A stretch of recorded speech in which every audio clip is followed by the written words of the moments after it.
Yo, I'm Bradley. I'm a programmer with experience in Lua and C++.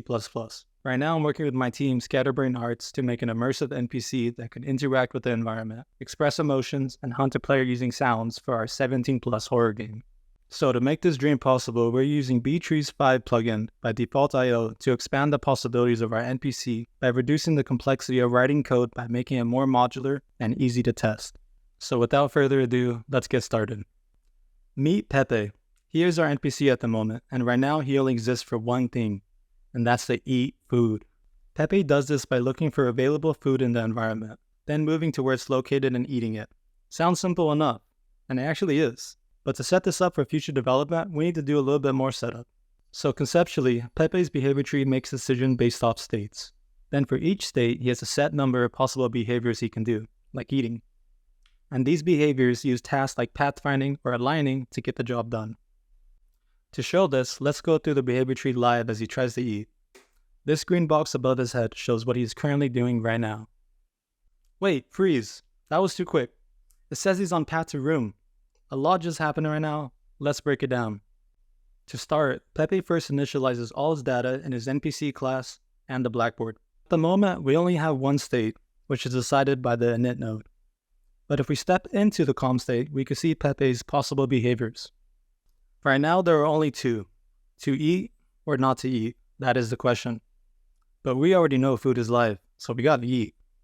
So we set our objective to eat. As another note here, an objective is my data structure for describing how to accomplish a behavior. For eating, our goal is to eat all the food possible. Here we go. Do eat food. Now we're getting into the real meat and potatoes of this. Let's eat. This is how eating is actually performed. First things first, we gotta find our food. Here is where Pepe references our object service to get our food class. Now that we found our food, we need to move to its location, which is gonna be a 3-step process. First, moving to the room. Second, moving to the object. And third, aligning with the object so that we can grab it. Another note, I'll talk about this comment after we see what node goToRoom does. Look, we finally made it to path to room. This is what Pepe's single brain cell was thinking about. But let's bring it from the top. To path to a room, we compare our current room with our goal room. Then we use Dijkstra's algorithm to find the shortest path of rooms. Then we can begin pathing. Alright, we can finally unfreeze. Hope the food isn't cold. But let's speed this up just in case. And there it is. Pathing is complete. So then we make sure we reach the correct room.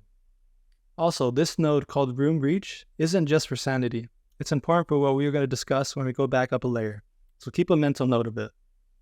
Now we're back inside the eat behavior. So let's talk about this comment. I found a consistent bug where the next node following the tree will never use its start function and only use its run function.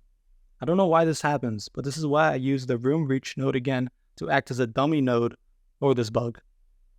Continuing on, let's look at goToObject. This is what Pepe is doing right now. For pathing to an object, we pretty much do the same thing as path to room.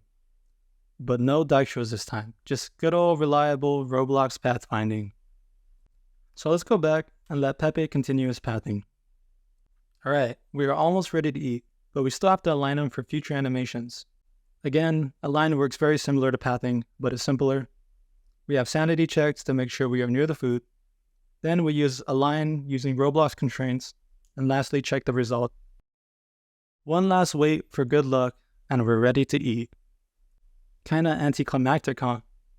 But that's a job for our artists to do. With some animations and sound effects, this is gonna be real spicy. But for now, this is good enough as a proof of concept and testing. But wait, hold on. We're not entirely done yet. Let's go back up a level again to the calm state. After doing an objective, then we do some sanity checks to confirm the task is complete. Then we reset our objective back to its nil values so our boy may eat again. Now we are completely done eating one food. There are 2 more food objects in the room, so this will loop the entire tree 2 more times. Then when there is no more food left, Pepe is going to wait forever in silence, contemplating in his head, what did I eat? Why did I eat it? If you made it this far, cheers to you. I hope you were able to learn something from Pepe's endless hunger. We plan to extend this further in the future than just eating. For instance, picking up an object and throwing it, or grabbing the player. However, the sake for creating an alpha, these other behaviors aren't mandatory to do right now, but they will be easy to add in the future when we have our other core mechanics established. Also, I'd like to give a thanks to the Roblox open source community for having amazing resources like B-Trees, Nevermore, and Rojo available to the public. Their work has really made it easy for anyone to make a game in Roblox, which is why if any of y'all are interested, I can create some tutorials on how to set up resources like Nevermore for your own game too. Leave a comment below for any resources y'all would want to learn how to use. Adios.